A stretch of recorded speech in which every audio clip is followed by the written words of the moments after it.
guys, welcome back to my channel. It's lovely to see you again. This is Thursday morning. It's still dark and it's time for me to finally record the WIP Chat. I know it's been a long time since my last WIP Chat. And this is a special one because this is a WIP Chat for the event, the Diamond Painting It Forward event, which is organized by Lisette from Lisette Crafts and Tells. I will link her channel below, but I'm sure you've all seen her, you're all familiar with her because she's amazing.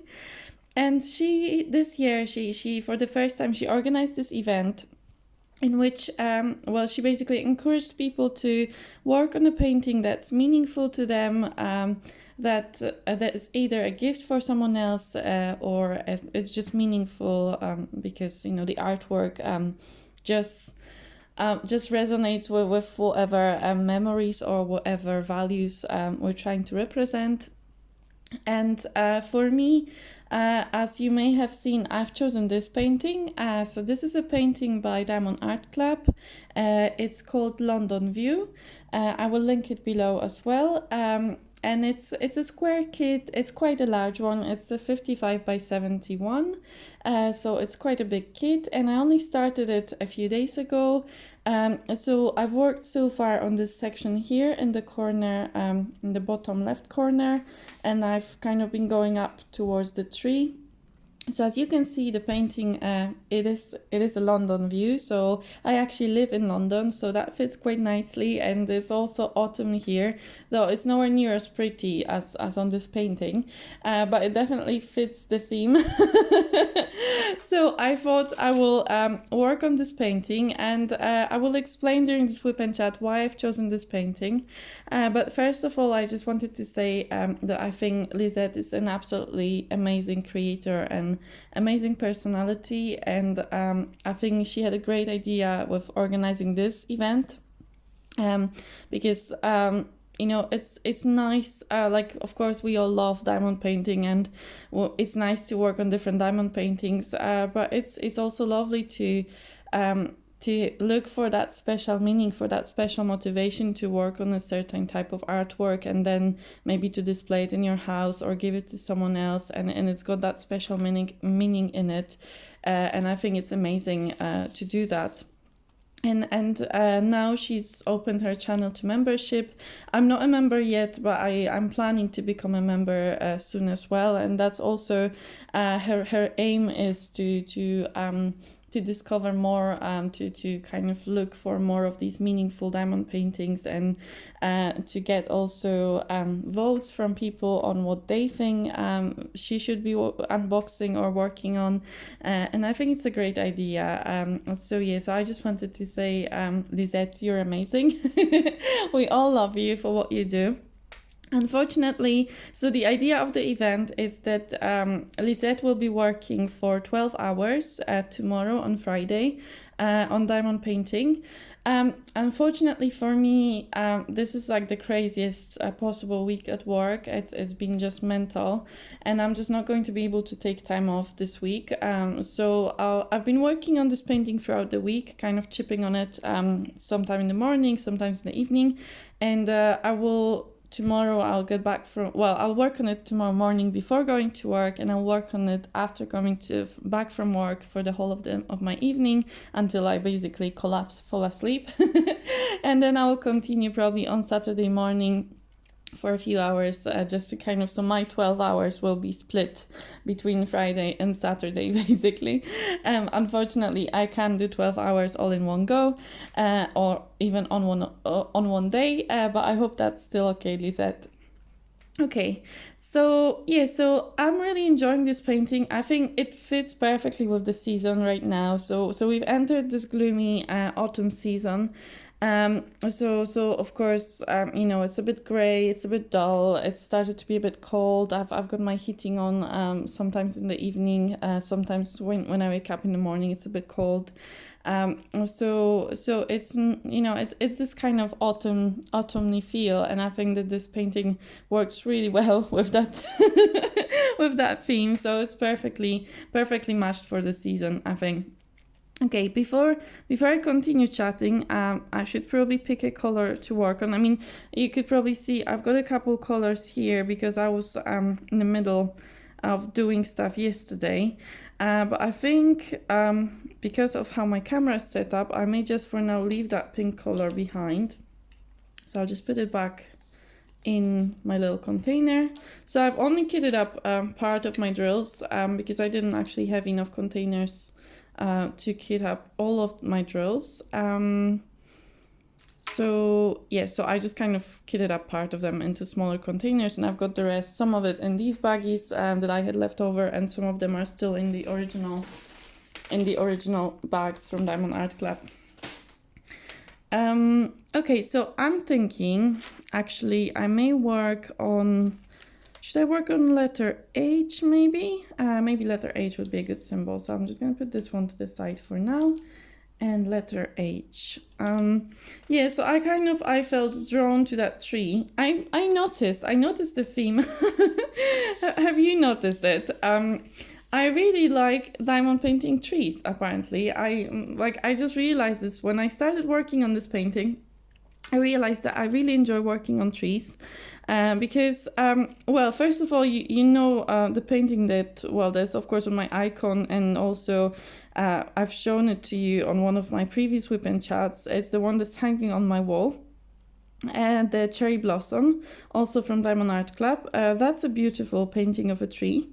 And then my other WIP, well, my other two WIPs. So one of my WIPs, you're probably familiar with if you've seen some of my like diamond painting update videos.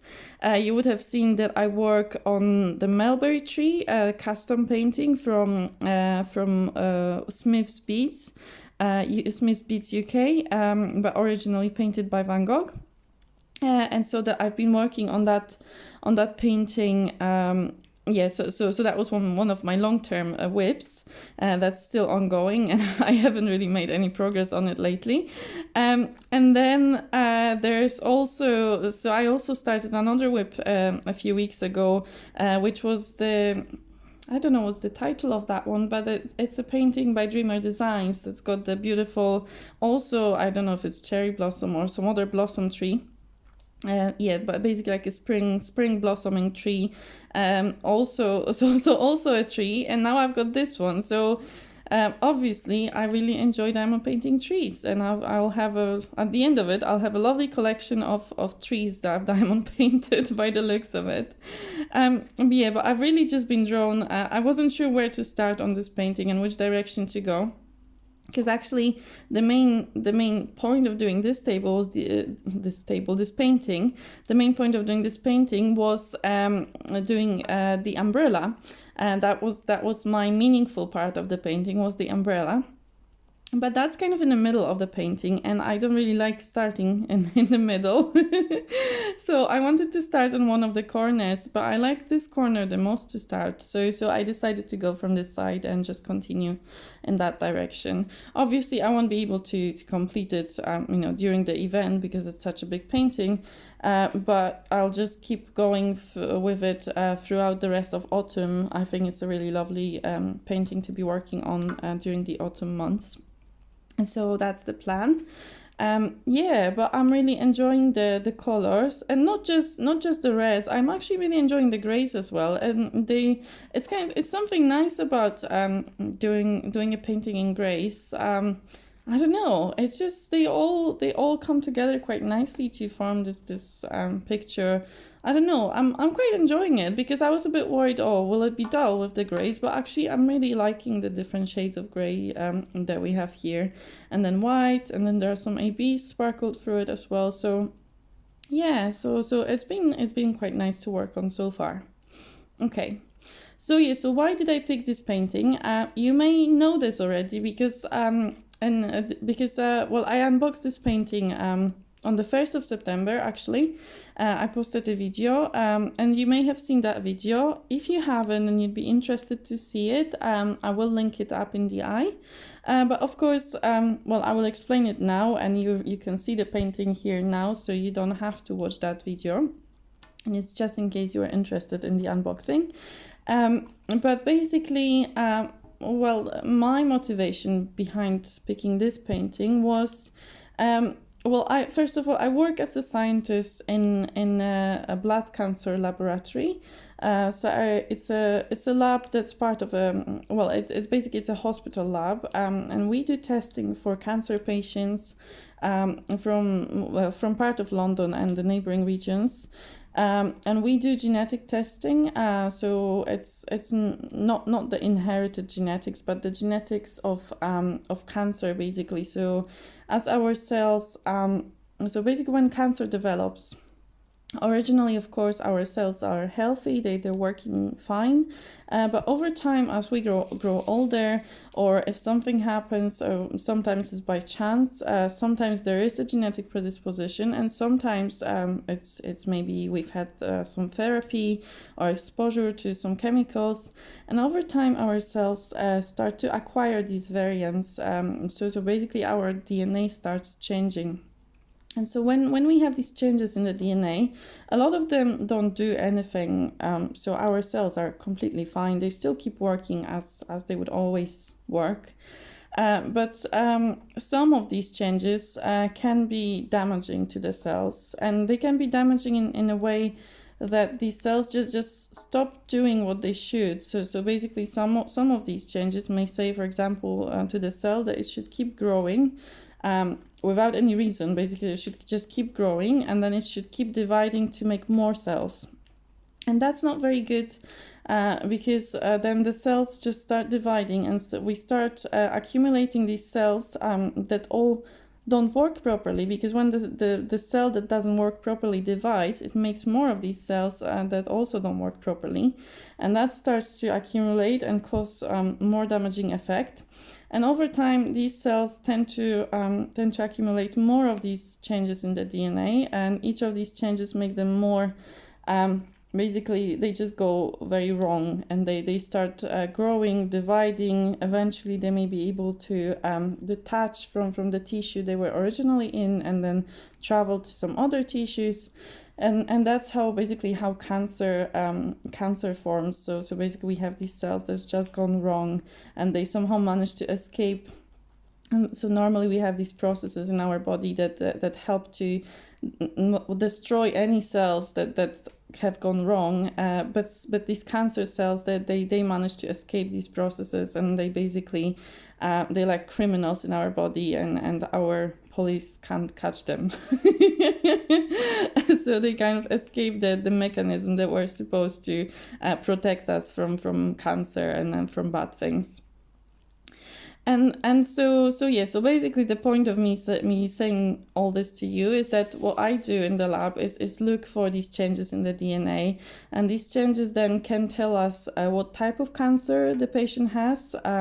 Sometimes they can tell us how well the patient may, what's the prognosis, so whether the patient we predict that they will do well, that then helps to decide what treatment is suitable for the patient. So some patients don't require very aggressive treatment, while some others may require aggressive treatment or maybe bone marrow transplant. So we basically help to inform the clinical decisions, and also some of these variants now have drugs that specifically target them. So then we give information to the doctor that they can use a specific drug, which is likely to be able to help that patient. Or sometimes we're able to tell them to not use a specific drug because it's not likely to be able to help that patient. So it's mostly to inform clinical decisions, and then we also monitor patients. So once they've started their treatment, and then we look at the level of disease,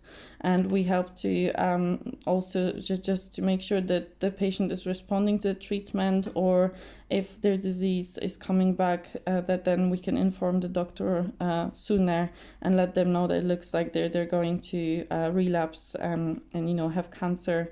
That cancer come back, so that that helps also to treat them sooner and prevent that from happening. So that's basically what I do. And how does this all connect to this painting is on the 1st of September, it was the first ever International Day for patients with chronic lymphocytic leukemia. And I found out about this day, and I felt like it was important to me because, well, it relates very closely to my work.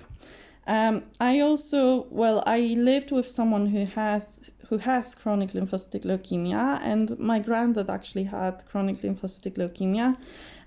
It's quite a common, this is probably the most common type of leukemia that we have in the society. So generally blood cancers are not the most common type of cancer. So maybe that's also why we don't hear a lot about it. But also because blood cancers are more treatable generally than some other types of cancer. But yeah, generally they're less common. And chronic lymphocytic leukemia, CLL, that's the most common type. That's probably also the mildest type of leukemia that you can have. So it's a chronic condition, and it can go on. You can have it for many years and function, quite, without much problem. So it's quite a subtle type of cancer compared to some other more aggressive ones, which attack you straight away and which can be, which can be fatal in a very short time. So basically, I found out that there was this day for CLL, and I was looking at because they were asking people to promote it just to kind of spread the word, and I was looking at the materials, and they had pictures of umbrellas everywhere because they used umbrella as the symbol for basically, so they were trying through this day, they were trying to raise awareness about CLL, and for me also, well, I feel like we should raise awareness about blood cancer in general, because I don't think we really hear a lot about it. I mean, I do in my work, but I'm not sure if an average person hears a lot about blood cancer in their days. And that umbrella was standing for the fact that now in the situation as it is, we're still in the middle of the pandemic. I know that a lot of people now are kind of trying to move on and forget about it, but we can't deny the fact that COVID is still there. That other viruses are still there, like flu viruses. We have a lot of diseases going around that maybe we day to day we try to forget that we have them. But actually for patients with blood cancer, even a flu can be a very dangerous thing. And COVID, of course, even more. And I think the point of this whole campaign was really just to raise awareness that among us, we have people who have blood conditions, blood cancers, and also other blood conditions or autoimmune conditions, or, that there's lots of people out there with different conditions that we may not see. So for example, CLL, as I said, it's a very mild type of cancer. So it's almost at first it's completely invisible. It's often, so actually that's the case for all blood cancers, that they're often detected by accident. So the symptoms may be so mild initially. They may be barely noticeable, or they may be very easily dismissed because we may just think, oh, I'm just tired, or I'm just stressed.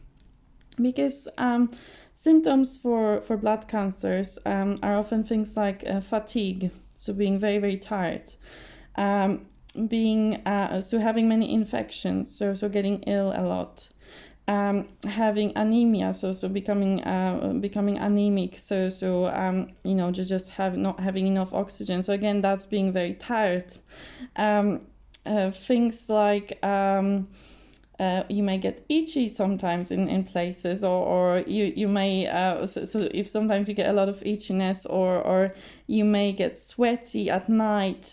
So these are things, so they're very generic symptoms. So as you say, it's nothing that is like, you're in a lot of pain suddenly and that you'll notice, or you may not have any visible changes to your body, like you may not have any tumors growing anywhere, so they may not be there may not be an easy way to think, oh, I have cancer, or for the doctor to think, oh, that may be cancer.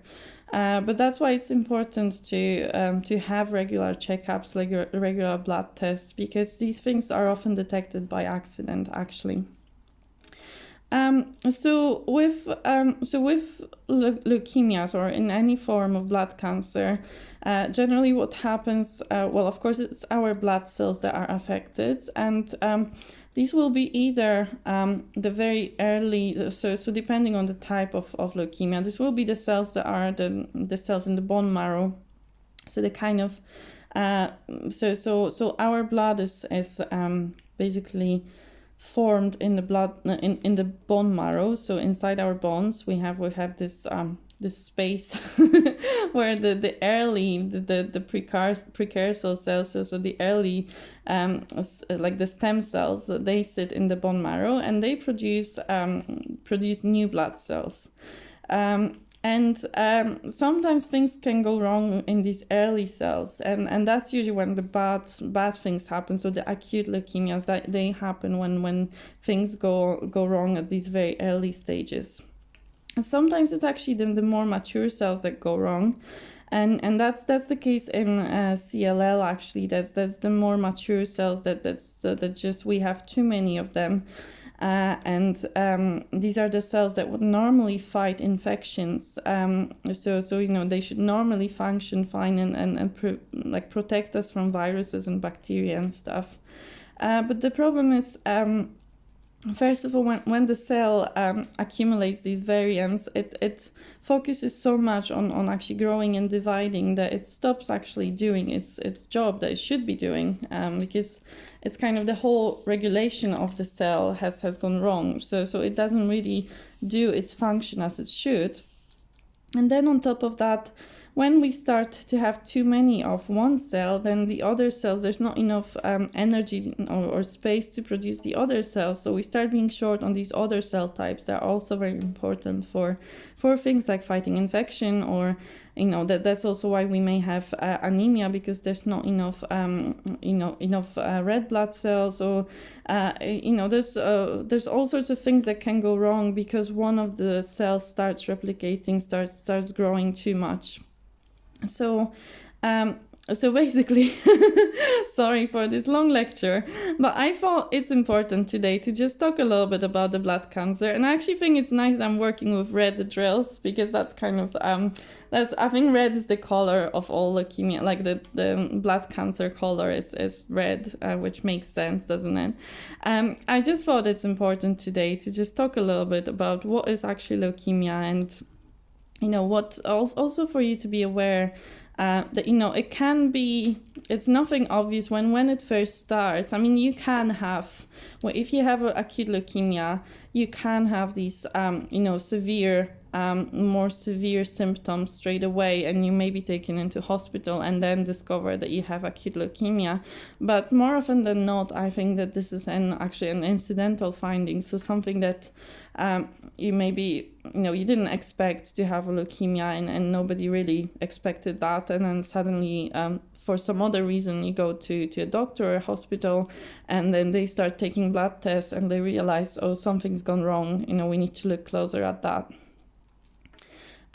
So basically, but still I haven't gotten to the reason why this painting. So the umbrella, what does the umbrella actually stand for? So as I say, in the blood cancers, the cells that go wrong are the cells that are actually responsible to protect us from viruses. So of course, if they go wrong, then we're really struggling to defend ourselves, and even a simple infection can be very dangerous. So persistent recurring infections are the kind of thing that you see a lot in blood cancer patients, and that's actually one of the symptoms that they have, and they get a lot of infections, and they go to the doctor, and eventually that's how they discover they have blood cancer. But yes, so even a simple cold, a flu, can in this case be dangerous to patients. So of course COVID, is not good for those patients to have COVID. Like, it's not good for anybody, but it's even more dangerous for them. But also then we have to think that these patients, well, first of all, quite often they will also receive treatment, right? So quite often they may have some chemotherapy or some other form of therapy, and that will also affect how their blood cells function, because quite often that will act to lower the levels of their blood cells. Or if some patients with more severe cancers, if they receive chemotherapy, that basically wipes the population of these cells in the bone marrow. So that makes them completely vulnerable to any type of infection, because they basically, their cells have been wiped. To get rid of the cancer, all of their cells have been, their blood cells have been wiped, and they need to produce now new blood cells. But before that happens, they're very, very vulnerable. And we just have to keep in mind that it's something that we can't see that someone has blood cancer. There's nothing obvious about the person with blood cancer that, and we can't see it. And that's the same for many other conditions. I think we just need to keep that in mind. That someone like that may be next to us in the supermarket, on the walking down the street, maybe sitting near us on the bus, and that person, we can't know that there's something wrong with them visually, but they may have a condition which makes COVID a deadly disease. And the problem is also that for these patients, even when they receive a vaccine, because their immune system is so weakened and it's so insufficient, that vaccine only gives them a partial protection, only gives them a little bit of protection, but doesn't actually guarantee at all that they will be fine, that they will be protected from COVID or flu.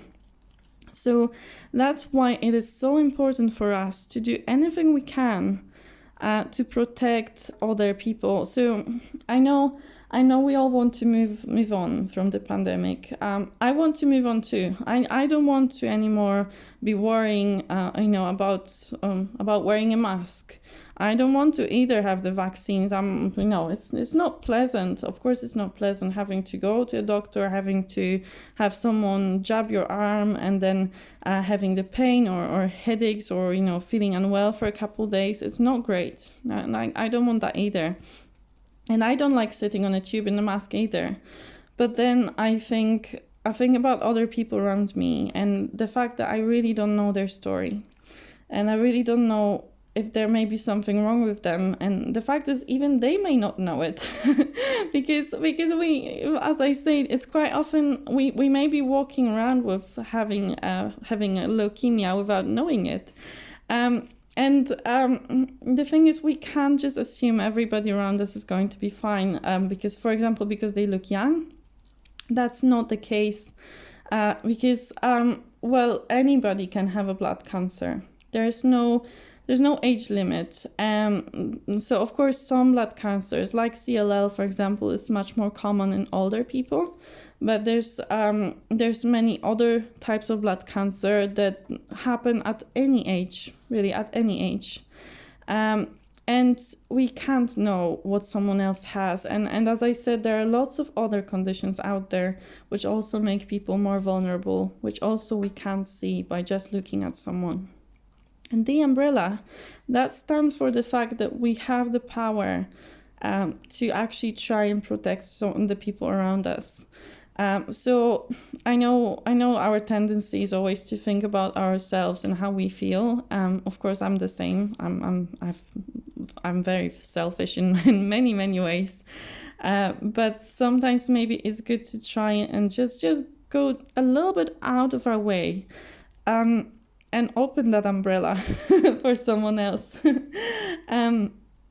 It's just, first of all, by wearing a mask, or by having a jab, by being careful, keeping our distance when we can, we protect ourselves, right? Because we have no guarantee as well, even with a vaccine, we have no guarantee that we're not going to get COVID and that it's not going to be serious for us. But if you don't care about yourself, just think about the person next to you. Maybe they care. Maybe they have a reason to care. Maybe they're unwell, or maybe their relative is unwell. Maybe someone they live with, maybe their mom or their dad, and they want to see them, but they're worried that they're going to bring COVID to them. And we just need to think a little bit wider, I think. Just a little bit beyond just our own well-being. And just try sometimes to think about other people, and that they may just need us to try and protect them a little bit. And it's just nice, I think, also to be respectful towards other people. But anyway, so that's the reason why I picked the painting with the red umbrella. Because to me this is important, and I think that we're not doing this enough at the moment. That a lot of time when I say, well, that was even before COVID. So before COVID, because I work in healthcare, we would always have flu vaccines. And all I kept hearing from other people is like, oh, I don't need the flu vaccine because I'm fine. I don't mind having a flu. I've never had a serious flu. I'll be okay. But the reason why all healthcare workers have flu jabs, and that was even before COVID, is because, as I said, flu can be deadly to some patients. So patients for any cancer who had chemotherapy, flu is very dangerous to them. Any infection is dangerous to them because, as I said, chemotherapy basically wipes out your bone marrow, and that's your protection against infection. There'll be lots of other patients. Some will be immunosuppressed because maybe they have had a transplant, like an organ transplant or a bone marrow transplant, and they will be to prevent basically their body from rejecting the transplant or from the donor cells from attacking the cells. So sometimes when we receive a bone marrow transplant, for example, then the cells that we received from someone else could attack our own cells, and to suppress those effects, they're often on immunosuppressive treatment, which means basically that the treatment stops their immune system from functioning too well. so they're on treatment which actually makes their immune system get worse. And there'll be lots of other cases, and that's the reason why we as health workers get our flu jabs. It's not because I don't want to get a flu, it's because I may be in contact with patients in a hospital who are at a lot of risk from flu, from any infection. And and I just think, of course I know you don't all work in a hospital, and I don't want to lecture anybody. It's not about, like, I don't want to I don't want to tell anybody what to do, what they should do. What I'm trying to do is just in case there was someone who maybe hasn't thought about that, and was thinking, well, I don't need a job. But maybe haven't thought about this. I know that a lot of people don't really think, or maybe they're not aware of these conditions or of why we need to get vaccinated as a society rather than just as an individual. And I just really wanted to raise awareness about this topic because I think it's an important topic, and we need to take some responsibility as well, I think. But of course, the final decision of what you do, that is always yours. And I will never tell you have to have a job or you have to wear a mask. That's not my place. Like, I can't tell you how to live your life. I'm just saying what I would do. And I'm not perfect. Sometimes, I will forget to put a mask on, and I make mistakes as well. But the point is just trying to be aware when you can, and trying. I think if we all put a little bit of effort, then all together we can make a little bit of a difference. So basically, the choice is always yours. But if you'd like to join me in trying to protect others, especially during this winter season, over the winter, there's always more viruses going around. There's always more. I think it's a much more risky season for anybody who may have an immune disorder or a blood condition.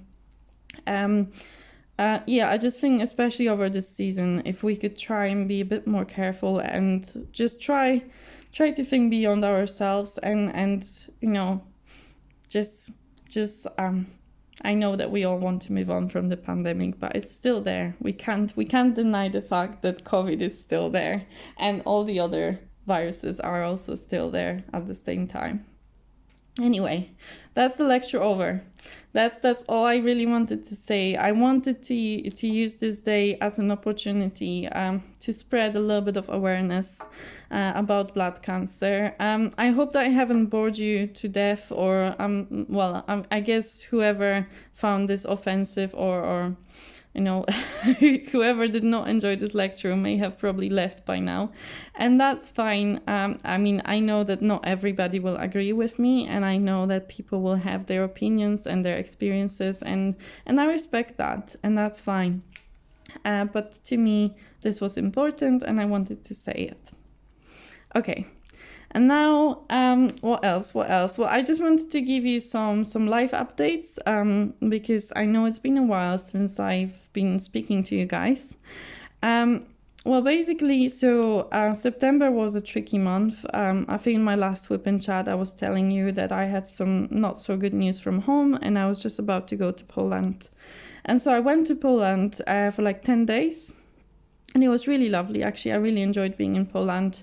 It was, I mean, at first it was difficult. When I first arrived, my parents weren't in a great place. There was things, so things happened that made, I really don't want to go into details of what actually happened, but basically that made a situation very difficult for my parents. And they were both dealing, I think, just trying to cope mentally as well with what's been happening. And so when I first arrived, it was a little bit difficult, but I think the fact that I arrived, that's really helped. So because of course we've all focused more on spending time together.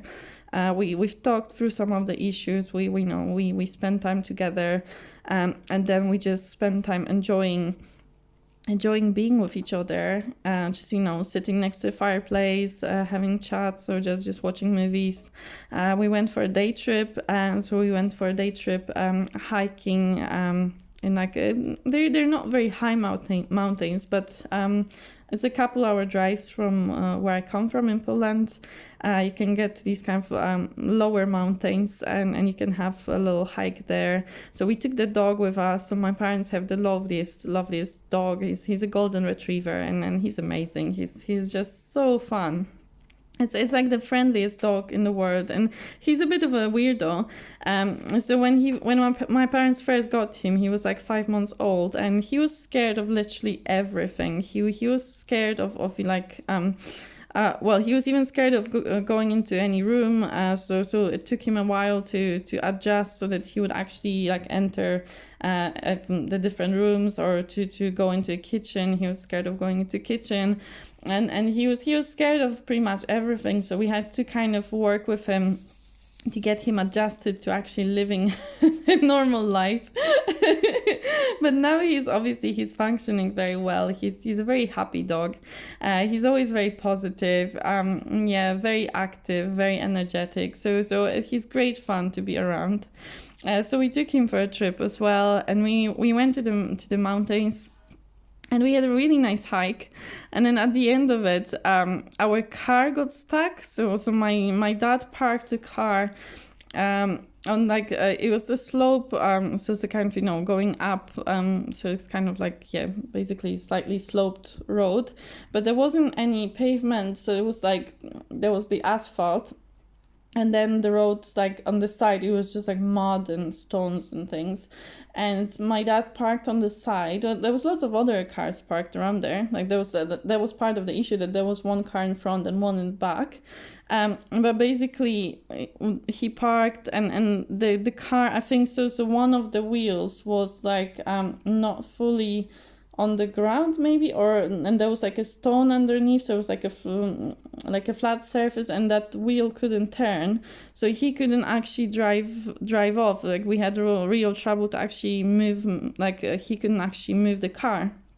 So that took us some time, because then there was a car behind him, so it was sloping down, and every time he tried to actually drive forward, then he would actually end up going backwards a little bit, and eventually we didn't have any room nearly to be able to maneuver. But then some people helped us as well, and there were some clever people, and so eventually we managed to get out. So he managed to somehow move the car, and with a little bit of a push from from people as well, we managed to get out.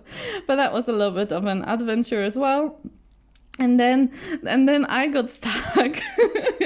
so then the next day we were back at home, and then my granddad came over, and so it was like a Sunday, and my granddad comes over to visit on Sundays, and we would have dinner, like lunch, because in Poland the main meal is like around 2 or 3 p.m.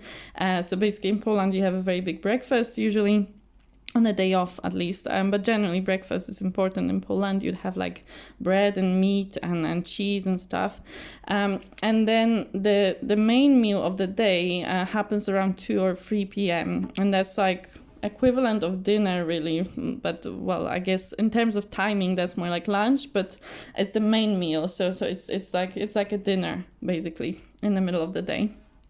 And so we would have that with my granddad, and then we would normally play cards. We love playing cards with my granddad. It's just a tradition. We always do it, and it's a lot of fun always playing cards. So we were going to do that, but then after dinner I went upstairs to the bathroom. I was just going to wash I wanted to brush my teeth. That's why I went upstairs.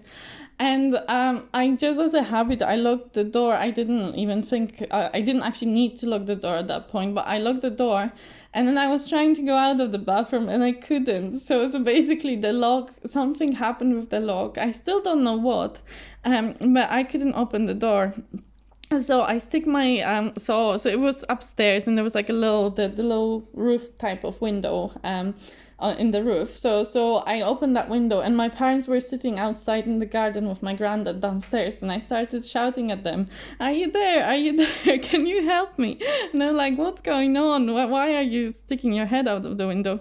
And basically, I told them I got stuck, and they started laughing at first, but then it stopped being so funny, because actually when they came up to help me, at first it was just my mom, because like, oh, it's fine, I'll help her, it'll be fine. But then she couldn't open the door either.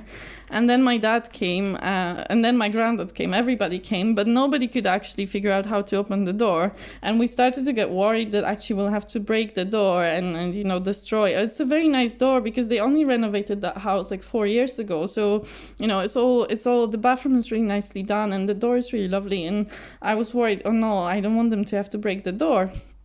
So obviously that would be very expensive as well to fix and stuff. So, we were all getting worried. But finally, my dad managed to figure out a way to take the door off, basically from the frame, and he took the door off. And that's how I got out of the bathroom. So that was another fun adventure. So it was an eventful holiday in some ways. It was definitely good for me to go home, and definitely good to see my parents. It's definitely helped them, I think, to go through some stuff, like as they were going through some stuff, to kind of calm down a little bit maybe, and to distract them as well from some of the problems that they're going through. And I hope that I'll be able to travel in December again, just, a few days before Christmas, and maybe staying for a couple of days, the Christmas Eve and just the Christmas, and then going back here for the New Year. But we will see, of course, how the COVID situation develops. Right now, it seems to be getting better in terms of traveling to and from the UK. It's generally now easier to travel than it was. They've taken a lot of restrictions down. So I'm hoping that I will be able to travel. But of course, we'll have to wait and see how everything goes. Yeah, so that's it. I made a little list of things I wanted to tell you. So I'm just checking if there's anything else that I wanted to tell you. Well, I finished my training, as you know, and now I'm just waiting to get my registration, and so I'll be fully, I'll be an actual clinical scientist very soon. So I'm very, very excited. I'm finally done. So now I'm just working, because before it was always, I was a trainee and I was always studying and working, but now I'm just working in my role, and I'm very happy, actually. I'm enjoying my work a lot. So that's very good news. But it's been crazy busy at work this week. This week is mental, but it's also because there's another hospital. I mean, there's many hospitals in London, but the one hospital which is part of our district, they told us that their equipment has broken down and they can't do some of the urgent tests. So they suddenly sent us like 40 samples to analyze. So now we have to do them. But also we've had other things. There's always issues in the lab. Like literally always there's something.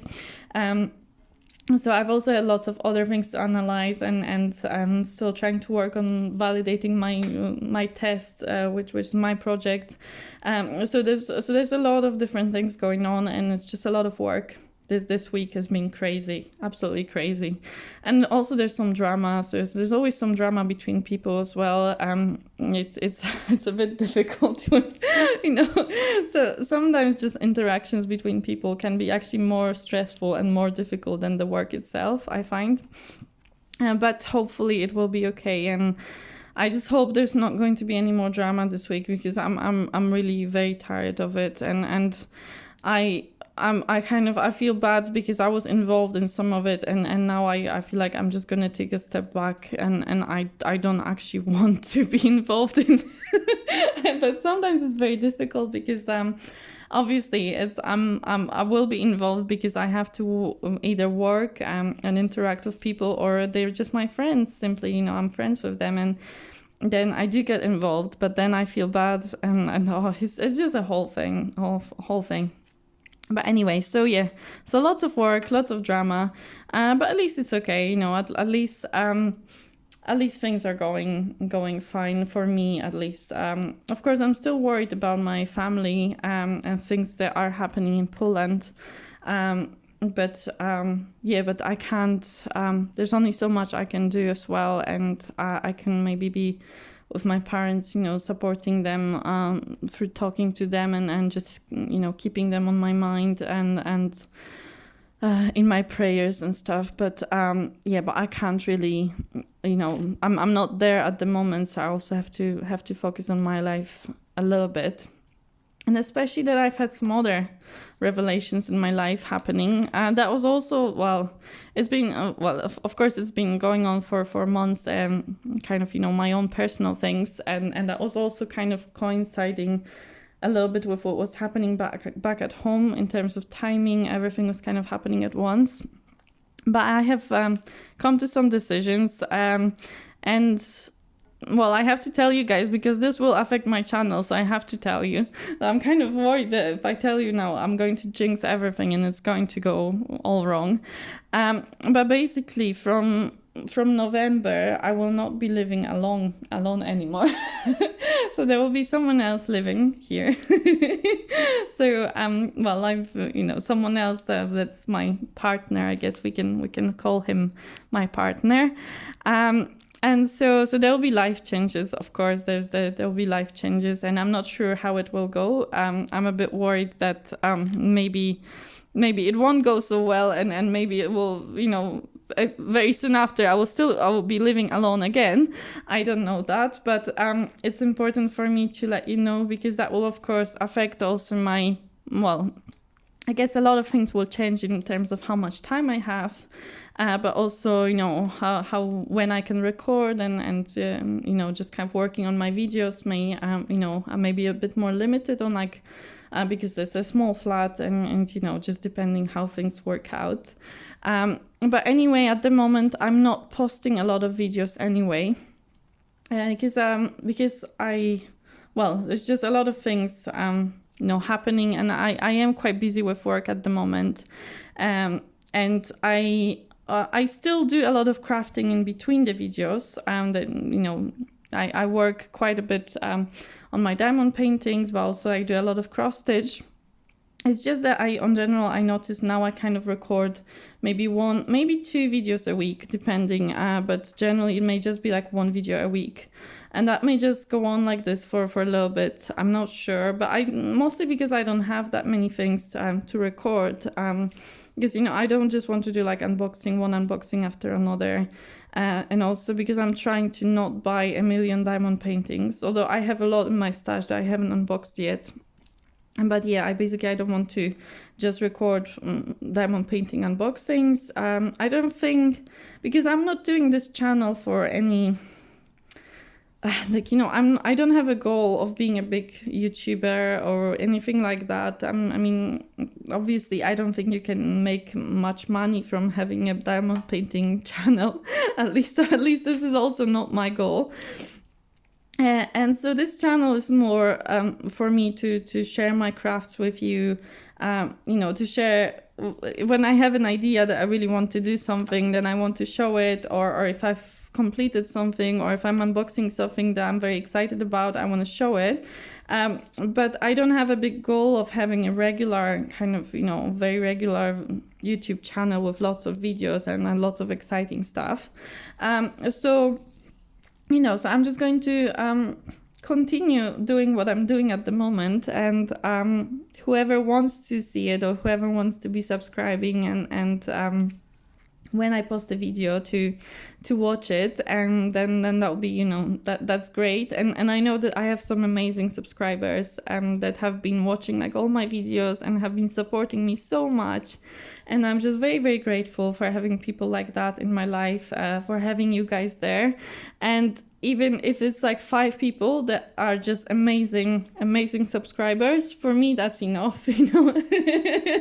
Rather than having hundreds of them but who don't really care about me as a person, and who just, you know, watch the video just, you know, when, and I don't know, without any connection, I guess, to me or my channel. So yes, I'm just grateful for the wonderful friends that I have met through my channel already. You know who you are. Yeah, but I'm just, yeah, it's amazing actually that this has been so rewarding. Just meeting. Well, I should mention maybe. So there's one subscriber that has just been amazing, and supporting every video that I make, and leaving me comments, and even writing me emails. Louise has been lovely. It's been so lovely getting you to know. I feel so privileged to have had the opportunity to get you to know, and to be able to connect with you through my channel. And then there are other creators as well, like Lenka D, who has also been so supportive and so sweet, and I love Lenka, honestly, and she's been a great friend as well. Then there's also Rachel from Ditsy Diamond Painter. I think that's correct. I'm not sure. I'll put her channel name below. But yeah, Rachel from the Sea Diamond Painter, she's also been so sweet and so supportive as well. Yeah, there's lots of people, of course, Sandra West as well, so amazing. So if I haven't mentioned you, it's just because my brain is like a sieve and I don't remember anything. But honestly, I'm so grateful for every single person who watches my videos and leaves me comments, and it's just being supportive of what I do, and it's not being critical of how bad some of my videos are, and how I get confused, and how I, you know, how imperfect basically this channel is. It's so nice that instead of picking up on all those things that I do wrong, you're actually saying, oh no, this is great, and you're supporting what I do. So it's just been lovely having you there. And on that note, I think I will finish this WIP Chat, because it's Thursday morning, it's getting light now outside, and I'm gonna make myself a cup of coffee, and then I'm gonna go to work. So yeah, it's been lovely chatting to you guys. I hope you've enjoyed seeing this WIP. It's a lovely one. I think it's a great painting to work on. It only has 22 colors as well, so that's nice.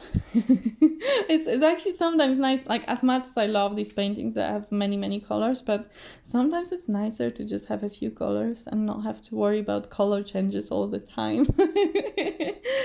Anyway, it's lovely speaking to you guys. I hope that I haven't bored you to death with my lecture about blood cancer, but I just wanted to use this day as an opportunity to do that, because this is something that's important to me, and that's the whole point of this event, right? So yeah, okay. Thank you so much for joining me today. Have a lovely day, or a lovely evening, whatever time it is, wherever you are in the world. Yeah, enjoy your, it will be a weekend probably, you'll probably see it Friday or the weekend, so enjoy your weekend. And yeah, I will see you in my next video, right? Okay, bye guys.